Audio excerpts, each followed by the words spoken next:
One of the first things I do is I disassemble the gearbox and get straight to the motor, cut the wires. If the main battery,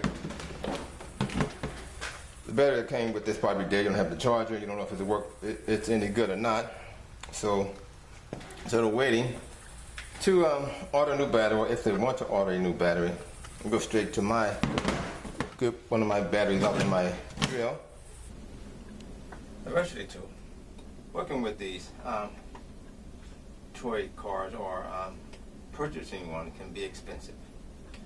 If you see one at a yard sale, salvage yard, or at a second-hand store, and you wonder something has to be wrong with this, so why is it here? Well, a lot of them have two motors, one on the left and right of the rear tire.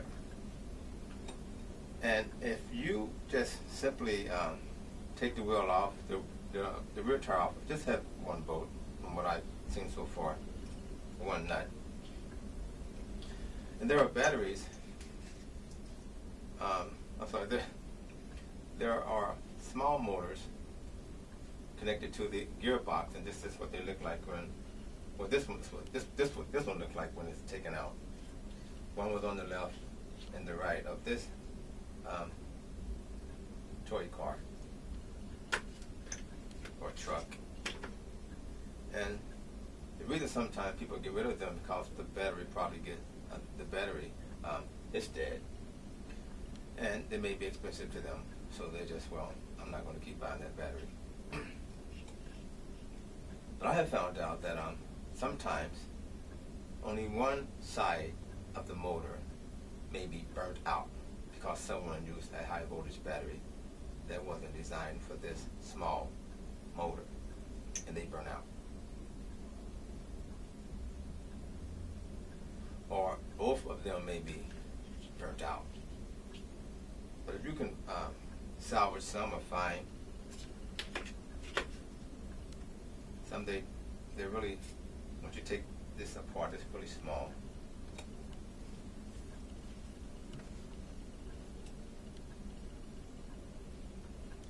This one has been really burned to the max. Too much voltage. Stop here. One thing cool about this that you can see Stop. that Stop. Let's see, this is, I forgot which one it was. We're going to try this wire here. Can I see myself? Hi, diversity 2. Diversity 2. Diversity 2. Freaking. Ain't no freaking 2. Diversity 2. subscribe to your video. I found out if that vehicle is in a slippery place or in the grass and the wheels are just constantly spinning, that motor is going to get hot and the wires are going to melt. So you want to try to keep them from getting stuck, keep them moving. But to replace them is not that hard to do. It's a matter of taking some screws out and taking out the whole gearbox, or sometimes just the motor itself. In this case, this one has two screws just holding it onto the gearbox. Comes right out. So if you want to take a chance and purchase one at the second-hand store or yard sale, just putting that battery, taking one of the 18-volt batteries, or the 18-volt really puts power out to it. You might want to put a fuse line between the switch and the battery, just in case it overheats. That works. But taking the battery off of the drill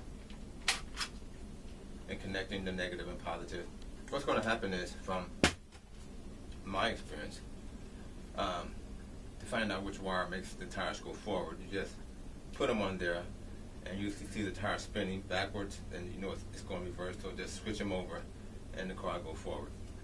But in this case, this car had a accelerator paddle in it, and I disconnected the wires and reconnected them the way I wanted them from the wiring that I installed from my battery to the accelerator, paddle, and this car was ready to go. They're virtually two.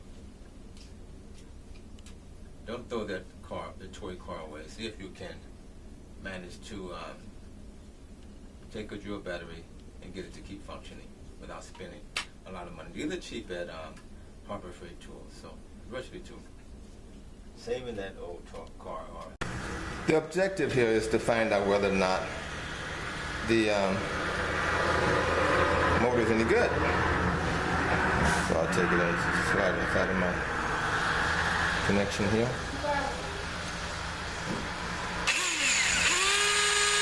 Let me know if that's working, and we can take it from there.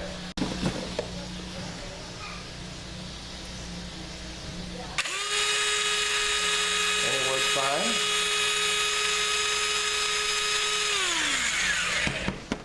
So I'm gonna see if I can get the paddle switch to work along with the motor.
Test it out. Stop. Test it out.